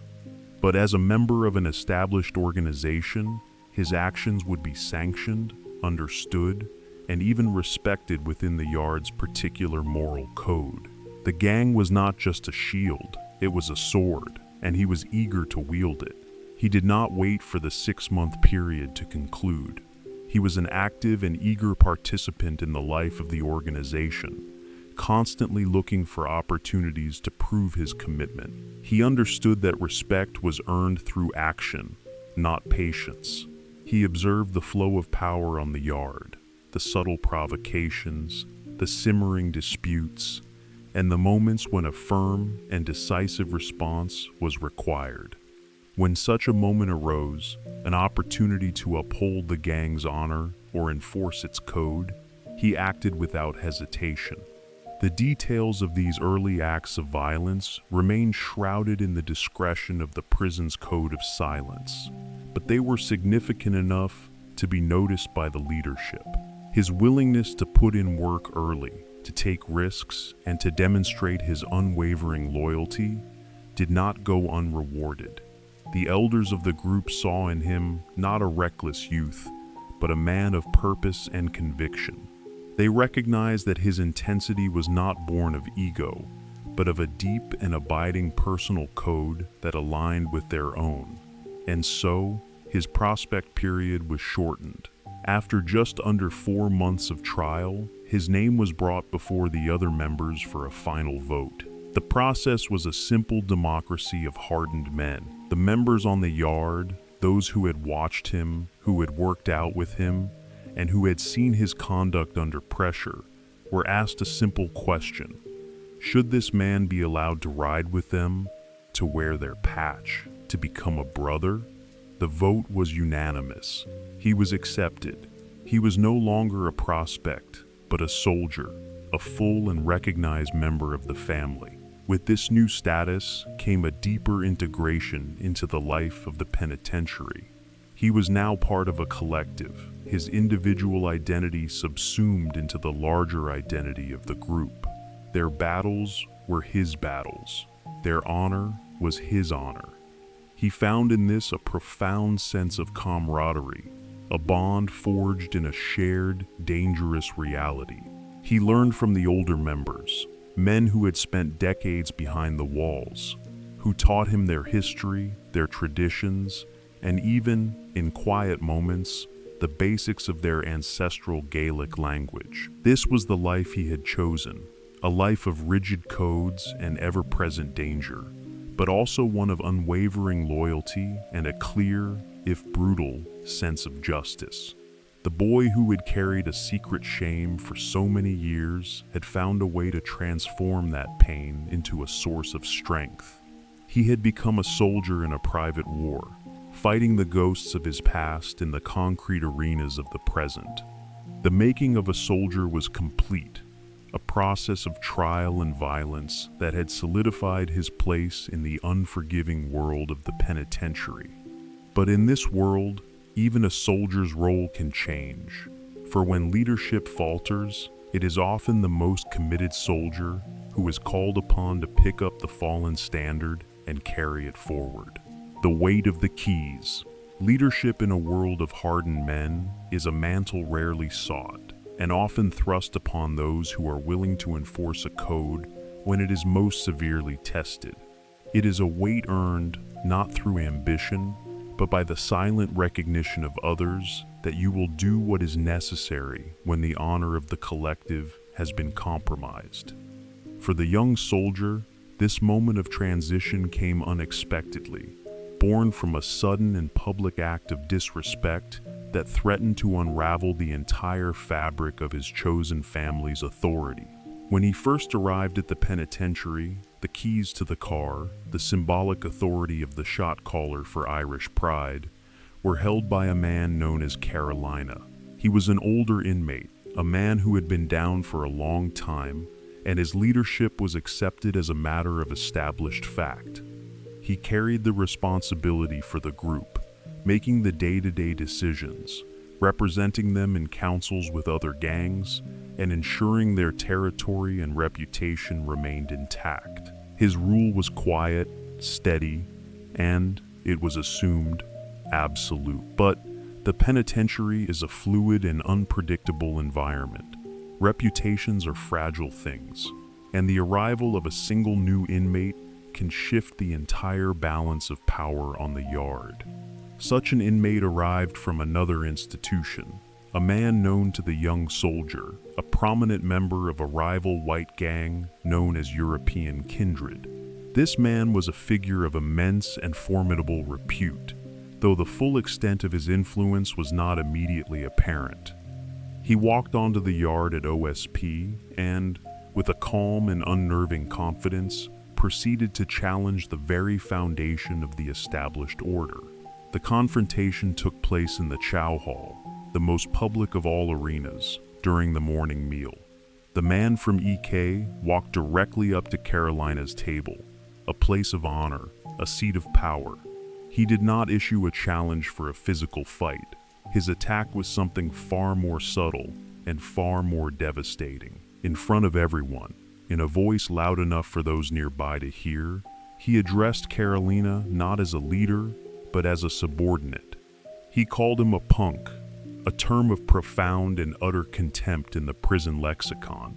He told him he was nothing, and then he issued a final, humiliating command. "Look at your shoes when I talk to you. You don't got no business looking at me." In the world of the yard, there are only two possible responses to such a direct and public challenge. immediate, overwhelming violence or submission. Any hesitation, any sign of weakness is a concession of defeat. Carolina, the man who held the keys, did nothing.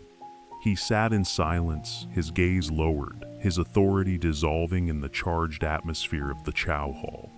He had been punked out, a public emasculation from which there was no recovery. In that single, quiet moment of inaction, he had not only forfeited his own honor, but he had also stained the honor of every man who rode with him. The young soldier witnessed this exchange, and he understood its implications instantly. The news spread through the yard like a ripple in water. By the time he and the other members of his crew gathered for their scheduled yard time after breakfast, the act of submission was the only thing on anyone's mind. They huddled together, a somber and agitated council. The young soldier spoke first, his voice firm with a cold and pragmatic clarity. He stated the simple, brutal truth of their situation. Carolina had to be removed from the main line before the lunch meal. If he was seen sitting at their table again, if the group was seen to accept his leadership after such a public disgrace, then they would all be seen as punks. Their collective reputation, the very foundation of their power and safety, would be irrevocably broken. The decision was not a matter of debate, but of necessity. The only question was how it would be done. Someone suggested sending a torpedo, a low-ranking inmate used for simple assaults, but the young soldier dismissed this idea. The dishonor had been personal and public, and the response needed to be the same. This was not a simple errand. It was a cleansing, an internal matter of the highest importance. In that moment, a young prospect, a man named Ivan, who was still in his trial period, stepped forward. He saw the situation for what it was, a rare and dangerous opportunity to prove his loyalty beyond any doubt. He claimed the responsibility. "I want this," he said, a simple declaration of his willingness to carry out the violent and necessary task. The leadership, including the young soldier, gave him their blessing. The plan was set. At lunch, the young soldier sat at a table directly across from Carolina, a silent observer to the coming storm. Ivan approached from behind, his movements deliberate and calm. He did not speak. He simply began to act. He rained a series of heavy, powerful blows down on the former leader, the sound echoing through the tense silence of the chow hall. He did not just fight him, he dismantled him, mopping him across 3 tables, dragging him through the debris of other inmates' spilled lunches. It was a display of overwhelming and brutal force, a clear and unambiguous statement that a change in leadership was underway. When it was over, Carolina was a broken man. He was taken away by the guards and was never seen on the main line at OSP again. He had been run off the yard. With the old leader gone, a new one had to be chosen. There was another man, senior to the young soldier, who was the logical next in line. But when he was approached, he refused the position. He did not want the weight, the responsibility, the constant pressure of command. The eyes of the group then turned to the young soldier, the one who had first articulated the necessity of their swift and brutal response. He, too, was reluctant. He had never sought a position of leadership. He understood the profound and heavy burden that came with the keys. To be the shot caller was to be the one who had to send men on missions, to tell a homeboy, a man you cared for, that he had to risk more time, more punishment for the good of the group. It was to be the one responsible for the safety and honor of every member, to be the final arbiter of disputes, to be the face of the organization in a world of constant, simmering conflict. He did not want to be the one to tell a man he had to go to the hole, that he might miss a visit with his children, that his life was about to become infinitely harder, all on his command. But in this world, duty often supersedes desire. The group needed a leader, and he was the one who had demonstrated the clarity and resolve required for the role. And so, he did not seize power, but instead proposed a democratic solution. He believed that an organization of grown men should not be a dictatorship. He put the matter to a vote. He brought the issue to the table and allowed the men to decide for themselves who should lead them. They chose him. And so, the weight of the keys settled onto his shoulders. He was now the shot caller, the man responsible, the final authority. He had not sought the title, but he had accepted the burden. The young soldier, who had entered the system with the simple goal of settling a personal score, had now become a leader of men, a general in the quiet, brutal wars of the penitentiary. His own personal journey was now inextricably linked to the fate of the entire organization, and the decisions he made would shape the lives of every man who now looked to him for guidance. The path ahead was now more dangerous than ever, fraught with the complex and often tragic responsibilities of command. A violation in blood, in a world built on the fragile peace of respect. A single careless word can be as dangerous as a sharpened blade. When a member of a brotherhood breaks the unwritten code that governs all, the responsibility for correction falls not from the outside, but from within. Justice in these moments must be swift, it must be visible, and it must be absolute, for the honor of one is the honor of all. And a stain upon the family must be cleansed by the family itself.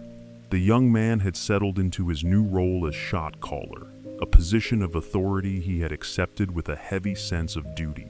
His approach to leadership was not one of autocratic command, but of collective counsel. He brought every major decision to the table, allowing the other members to voice their opinions, fostering a sense of shared responsibility. He was a keeper of the peace, a steward of the gang's reputation, and a guardian of the intricate treaties that allowed them to coexist with the other powerful factions on the yard. It was a role that required constant vigilance, a deep understanding of the yard's subtle politics, and a readiness to act decisively when the fragile order was threatened. Such a threat emerged from an unexpected quarter, from within his own ranks, from a man he considered a brother. The incident began, as so many prison conflicts do, in the heat of competition.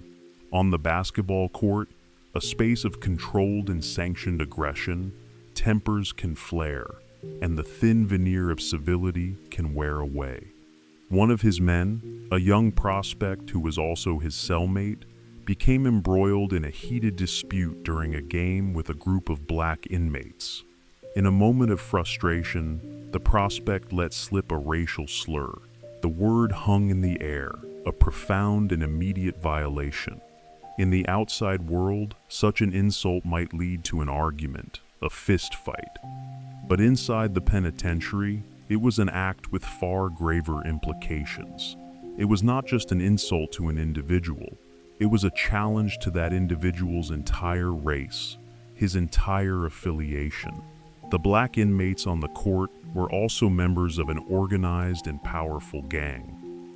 The slur was a spark thrown into a tinderbox, an act that had the potential to ignite a full-scale war between their two groups, a war that would disrupt all business, shatter all treaties, and paint the concrete yard with blood. The consequences were immediate. The shot caller from the rival gang, a man of respect and authority, approached him.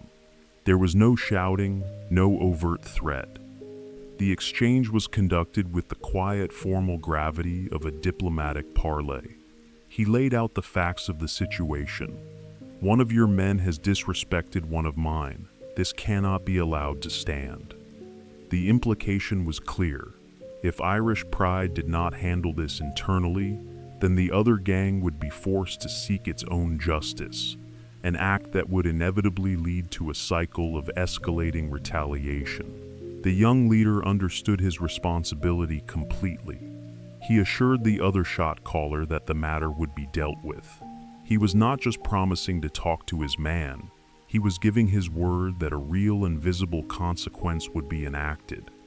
The honor of the other gang had to be satisfied, and the integrity of the peace had to be maintained. He then went to his own man, his cellmate, and asked him directly if the accusation was true. The prospect, to his credit, did not lie. He admitted to what he had said. The young leader now faced the first true test of his command. He had to discipline one of his own, a man he lived with and considered a friend, for the sake of the greater good. He took the issue to the table, presenting the situation to the other senior members of his crew. He explained the transgression, the potential for war, and the promise he had made. The path forward, he argued, was clear. They had to handle it themselves. To allow the other gang to exact their own vengeance would be a sign of weakness, an admission that they could not control their own men. To do nothing would be an act of suicide. He laid out his proposed solution. The prospect was in violation and a physical price had to be paid. But this was not a matter for the entire group to resolve in a public beating. The prospect was his cellmate, his responsibility. He proposed that he be the one to administer the discipline in the privacy of their own cell. It would be a one-on-one fight, an affair of honor between two brothers, one of whom had erred and one of whom had to correct him. The other members listened and agreed. The vote was unanimous. The course was set. He returned to his cell, the weight of his duty heavy upon him. He had no desire to fight his friend, but the code was absolute. He never expected a grown man, especially a fellow soldier, to simply stand there and allow himself to be beaten. This was to be a fair fight, a settling of accounts. The prospect, though smaller in stature, was tough and unafraid. He understood the necessity of the act, and he stood ready to accept his punishment. The fight was brief and brutal. The prospect landed a couple of solid blows, a testament to his own courage. But the young leader was bigger, stronger, and driven by the cold necessity of his role. He landed 2 or 3 powerful strikes that left the prospect's face bruised and swollen. The goal was not to inflict serious injury, but to leave a mark, a visible sign that a debt had been paid. When it was over, there was no animosity, only a grim understanding. The violation had been cleansed in blood, as the code required. The next day, the prospect walked the yard with the clear and unmistakable marks of his discipline. The members of the other gang saw it. The shot caller who had issued the complaint saw it. They saw that a price had been paid, that honor had been satisfied, and that the leadership of Irish Pride was true to its word. The threat of war receded. The incident was considered closed. The young leader had successfully navigated his first major crisis, proving that he could be both a brother and a commander, capable of making the hard choices required to protect his people and preserve the fragile peace of their world. This event solidified his standing as a leader. It showed that he understood the intricate dance of diplomacy and violence that governed their lives. He had acted not out of anger or ego, but out of a deep and abiding respect for the code. He had protected his man from a worse fate at the hands of a rival gang, and he had protected his entire organization from a devastating conflict. It was a somber but necessary lesson in the heavy burden of command. He had learned that sometimes, to keep the family safe, a leader must be willing to bloody the nose of his own brother, not for punishment, but for the preservation of the delicate and dangerous world they all shared. The peace was kept, but it was a peace that relied on a constant readiness for violence, a truth that permeated every aspect of their lives, even their interactions with the men who were supposed to be their keepers. The keepers of secrets. The most powerful currency in a closed and desperate system is not money, but corruption. It is a slow and patient art, a delicate dance of trust and leverage, where the rigid line between the keeper and the captive begins to blur. For in a world of profound want, even a man with a badge and keys has a price, and the most astute inmates learn to see a guard not as an obstacle, but as a potential and invaluable asset. This hidden economy of favors and contraband was the true engine that powered the penitentiary. It operated in the shadows, a silent and sophisticated marketplace that moved beneath the surface of the institution's official rules. The young man, now a respected leader, learned to navigate this world as he had learned to navigate the politics of the yard, with caution, observation, and a keen understanding of human nature. He knew that one did not simply walk up to a correctional officer and make an illicit offer. To do so would be reckless, a foolish and amateurish mistake. The process was far more subtle, a gradual testing of the waters, a series of small, calculated steps designed to gauge an officer's flexibility. It began with the observation of small rule bending, a guard who consistently looked the other way during a minor infraction, a guard who showed a certain laziness in their duties or a cynical disdain for the administration. These were the initial signs of a potential partner. The first test was always a small one, a request that was technically against the rules but carried little real risk. The young leader might ask a guard to let him into another inmate's cell for a moment, ostensibly to retrieve a borrowed item. He would present the request with a quiet, knowing confidence, an unspoken understanding that the true purpose of the visit was something other than what was stated. It was a request to settle a debt, to intimidate a rival, to enforce the yard's internal code. If the guard agreed, unlocking the door and then discreetly turning their attention elsewhere, a silent contract had been established. The guard had proven they were willing to be a facilitator, to become a passive participant in the inmate's world, in exchange for the peace and quiet that came from their cooperation. This first favor was the foundation upon which a more significant business relationship could be built. The guard had demonstrated a willingness to compromise the integrity of their position for the sake of convenience, and the inmate now knew he could begin to escalate his requests. He found such a partner in a female correctional officer at OSP. She was pragmatic, not easily intimidated, and possessed a clear-eyed understanding of the yard's true power dynamics. Their relationship began with these small, unspoken agreements. She would allow him access where he needed it, facilitate the quiet mediations and enforcements that his leadership role required. In return, he ensured that the cell block she supervised remained calm, orderly, and free of the kind of overt chaos that would bring unwanted attention from her superiors. It was a symbiotic relationship, a mutually beneficial arrangement that served both of their interests. Once this foundation of trust was laid, he made his first real offer. Tobacco was a banned substance, a simple luxury that had become a valuable form of currency inside the walls. He arranged for his contacts on the outside to deliver $50 bills to a location of her choosing. In return, she would bring him a single, unopened pack of unfiltered cigarettes. It was a simple, low-risk transaction, but it was the gateway to a far more lucrative enterprise. She would slide him the pack during a quiet moment on the tier, and he would take it back to his cell. There, he would carefully break down each cigarette. A single, long, non-filter cigarette could be expertly divided into 5 smaller, prison-sized portions.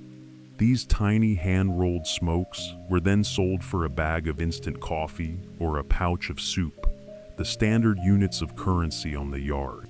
A single $50 pack of cigarettes, purchased on the outside, could be transformed into $250 worth of canteen goods on the inside.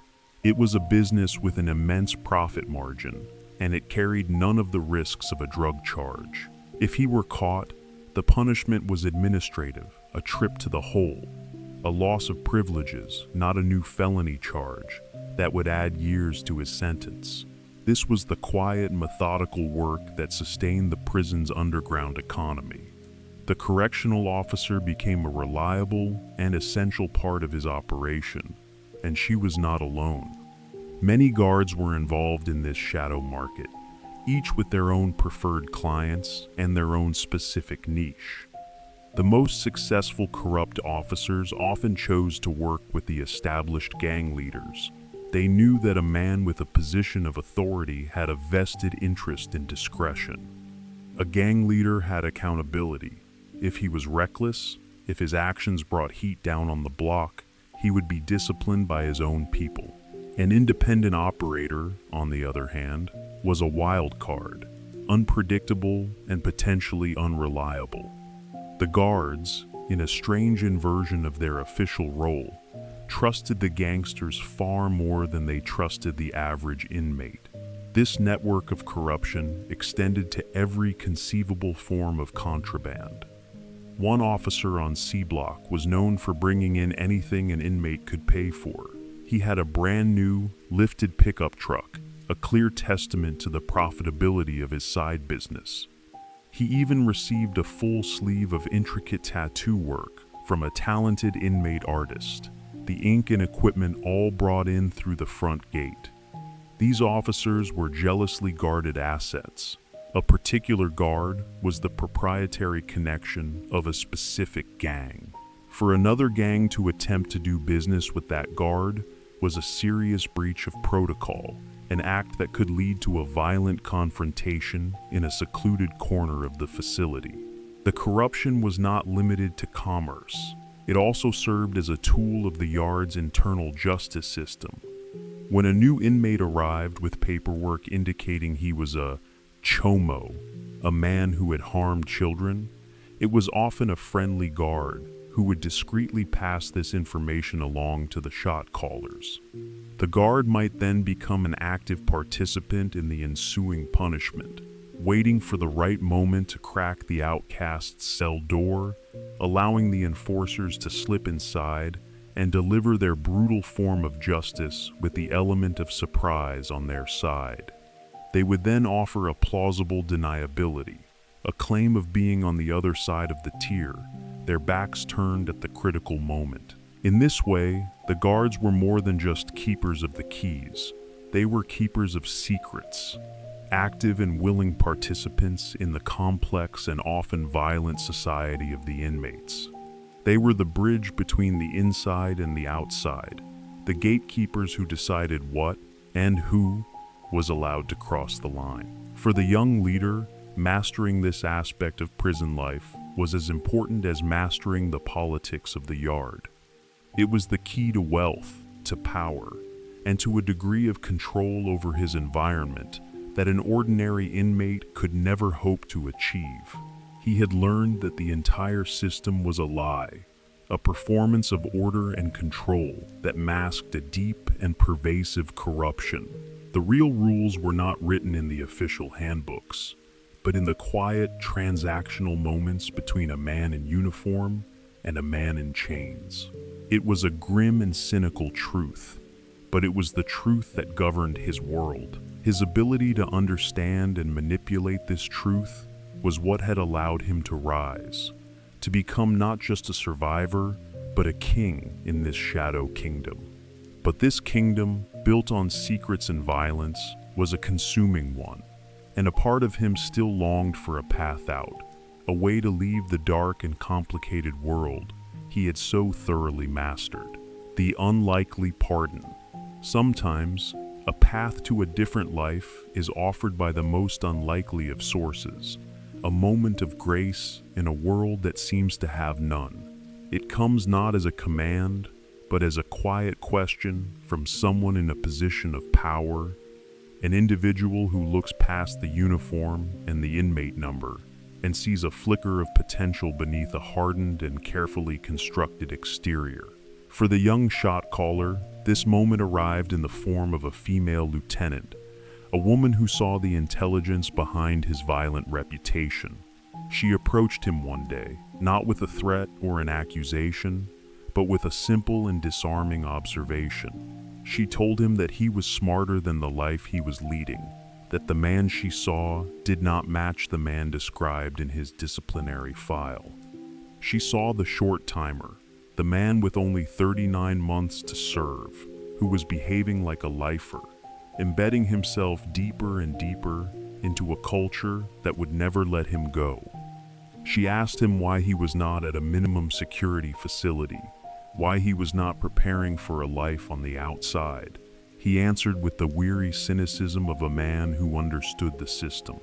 He told her that he had no desire to be shipped across the state to a remote facility, far from his family and the familiar territory of OSP. Here, he could still receive visits. Here, he knew the rules and the players. He was, in a strange and profound way, comfortable in the citadel. The lieutenant listened, and then she made him an offer, an unlikely pardon from the machinery of the institution itself. What if, she proposed, he could handpick his own minimum security destination? What if she could guarantee him a transfer to a facility with a real drug treatment program, a place where he could begin the work of untangling the knots within himself? The offer came with a condition, a test of his will. He had to give her 6 months of clear conduct, 6 months without a fight, without a violation, without any of the quiet enforcements his leadership role so often required. It was a daunting, almost impossible challenge. To remain a shot caller while refusing to engage in the very activities that the position demanded was a paradox. He could not simply step down. To do so would be seen as a sign of weakness. He had to walk a razor's edge, maintaining his authority while amending his activities, a subtle and dangerous performance. He did not give the lieutenant his word that he would succeed, only that he would try. He began the long and difficult process of disengagement. He did not burden his crew with the details of his personal mission. They would not have understood. But his cellmate, the young prospect he had disciplined, knew that a change was underway.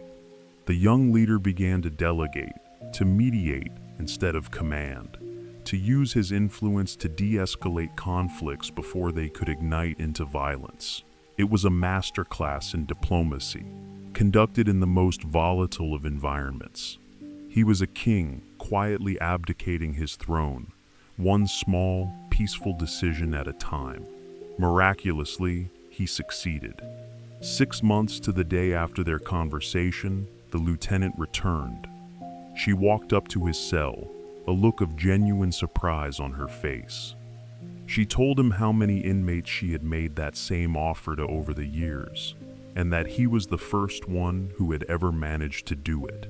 The system, for once, was true to its word. She told him to pack his things. He was being transferred to OSPM, the Oregon State Penitentiary Minimum, a facility that housed a respected drug treatment program. The transition was a culture shock. OSPM was unlike any prison he had ever known. It had once been the state's maximum security prison for women, and it retained a softer, less oppressive atmosphere. The cell doors were made of wood, not steel bars, and each inmate had their own key. There was a Miss Pac-Man machine in the common area, a popcorn machine, and a weight pile that had been left over from its time as a women's facility. It felt less like a prison and more like a strange, restrictive college campus. It was a place designed for rehabilitation, not just containment, and for the young man, it was a glimpse of a world he had long forgotten. He enrolled in the drug treatment program, a 6-month intensive course. For the first 4 months, he engaged with the process, confronting the addictions that had driven his life of crime. But the codes of the old world were not so easily shed. He and the other men in the program discovered that one of their own was a kitty diddler, a man with crimes against children. The group, bound by the unwritten laws of the main line, cornered the man in the laundry room and made it clear that he was no longer welcome among them. The incident came to light in a group therapy session the next day. The counselors demanded to know who had participated in the threat. The young man remained silent. He was willing to take accountability for his own actions, but he would not become an informant, not even to save his place in the program. For his silence, he was kicked out. His time at the idyllic OSPM was over. He was transferred to another minimum security facility, Santiam.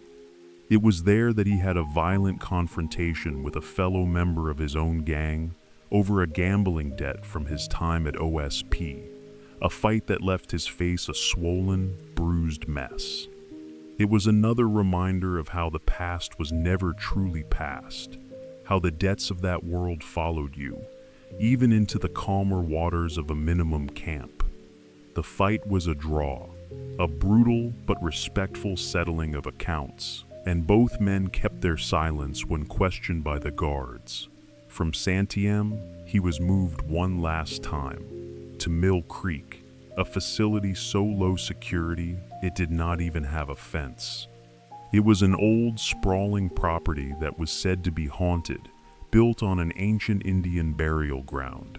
Here, the guards were veterans, relaxed and not interested in petty enforcement. It was a place where an inmate could truly feel the end of his sentence approaching. But even here, trouble found him. He was implicated in an investigation for attempting to incite a riot, a charge that seemed absurd in such a tranquil setting. The investigation led to his final transfer, back to Santiam, the place from which he would finally be released. He had served his entire 39-month sentence, day for day. The good time he could have earned had been sacrificed to the code of the yard, to the fights, the violations, and the responsibilities of his leadership. On his release day, the officer who processed his paperwork looked at him with a cynical smile. "You'll be right back," he said, a final parting curse from the system. "We'll leave a light on for you." But the officer was wrong. The young man walked out of the gates of Santiam and did not return. The man who emerged was not the same one who had entered. He was harder, wiser, and carried the indelible marks of the world he had survived. He had been a soldier, a leader, a keeper of secrets, and a student of the brutal, unwritten laws of the cage. He had seen the worst of what men could be, but he had also seen loyalty, honor, and a strange and resilient kind of dignity. He left the world of walls behind, but he would carry its lessons with him for the rest of his life. The story of his time in the Shadow Kingdom was over, but the story of the man he would become was just beginning. And in the quiet moments of his newfound freedom, the echoes of that distant, violent world would remain, a constant reminder of the price of his education and the unlikely pardon that had finally shown him the way out. And so, the story comes to its quiet conclusion. The great stone gates of the penitentiary have closed, not on the man, but behind him, leaving him to face a world that continued on without him, a world that is at once familiar and yet entirely strange. The 39 months, which had once stretched before him like a barren and endless road, are now a landscape of memory, a country of the mind to which he will return only in the silent hours of the night, in the faint, echoing whisper of a dream. He steps out not into the bright, clear light of victory, but into the soft, uncertain twilight of a new beginning. The air itself feels different, lighter, no longer compressed by the immense weight of concrete and steel, no longer thick with the unspoken tensions of 1,000 confined men. The sounds are different too. The harsh, metallic clang of closing doors and the low, constant hum of the cell block are replaced by the gentle rustle of leaves in the wind, the distant murmur of traffic, the simple, ordinary music of a world he has been absent from. He carries his past with him, not as a heavy sack of stones, but as an invisible architecture within him. The man who walked out is not the same boy who drove stolen cars through the sleeping streets of Eugene, nor is he the same hardened soldier who learned the brutal calculus of the prison yard. He is a third person, a new being forged in the crucible of his own choices, shaped by the unwritten laws of a hidden society and tempered by the long, slow passage of solitary nights. He carries the memories of the camaraderie and the betrayals, of the violence and the strange, unexpected moments of grace. These are not just stories, they are the very threads from which his new self has been woven. This journey through the shadow world is a testament to the profound and often terrifying human capacity for transformation. We are not fixed beings, carved from a single, unchanging stone. We are more like rivers, our currents shaped by the landscapes we move through. The soft, yielding soil of a peaceful life allows us to flow gently, to meander and spread. But the hard, unyielding rock of a place like the penitentiary forces the river to become something else, a powerful, focused current that must carve its way through, its identity defined by the very obstacles it must overcome. The man carried the memory of both landscapes within him, the gentle hills of his youth and the granite canyons of his confinement. And, in his story, we are reminded that our world is full of such hidden kingdoms, entire societies that operate just beyond our sight, each with its own intricate set of rules, its own language, its own unwritten constitution. The penitentiary, with its invisible borders, its complex alliances, and its absolute codes of honor, is but one example, a stark and dramatic microcosm of a truth that exists everywhere. We see these hidden worlds in the quiet, unspoken hierarchies of a family, in the subtle power dynamics of an office, in the shared rituals and secret understandings of a small, tight-knit community. Human beings, wherever they are, have a deep and abiding need for order, for a system of meaning that allows them to navigate their existence. And where no system is provided, they will create one. The society of the prison yard, for all its brutality, was a world of profound and unshakable order. Its laws were often cruel, its justice swift and unforgiving, but it was a system that every citizen understood. In this, there is a strange and somber beauty, a testament to the resilient, pattern-making nature of the human spirit. Even in the deepest darkness, we seek to draw maps, to create laws, to find a logic that can hold the chaos at bay. The man who returned to the world was a master of reading these invisible maps. He could see the subtle currents of power in a room, the unspoken alliances in a quiet conversation, the faint lines of territory that people draw around themselves. His time in the Citadel had given him a kind of vision, the ability to see the architecture of human society in its rawest, most elemental form. It was a difficult and heavy knowledge to carry, a lens through which he would forever see the world. It made him warier, quieter, more deliberate in his movements, a man who understood the true weight of consequences. He also carried with him the quiet burden of his own actions, the memory of the lives he had disrupted, the harm he had caused. The story of the stolen cars was not just a story of adrenaline and rebellion, but one of unseen victims, of quiet, personal chaos left in his wake. The story of his time as a leader was not just one of power and respect, but of the violence he had been forced to sanction, of the hard choices that left their own kind of scars. These memories are not chains, but they are a part of him, a quiet and persistent echo that informs his new life. The journey toward peace, for such a man, is not a journey of forgetting, but of integration. It is the slow and patient work of learning to live with the ghosts of who you have been, of accepting the totality of your own story without being consumed by it. It is the understanding that redemption is not a single, dramatic act, but a long and quiet process of living a different kind of life, of building a new legacy, one choice at a time. It is the work of a lifetime, a gentle and persistent effort to bring the disparate parts of the self into a fragile and tentative harmony.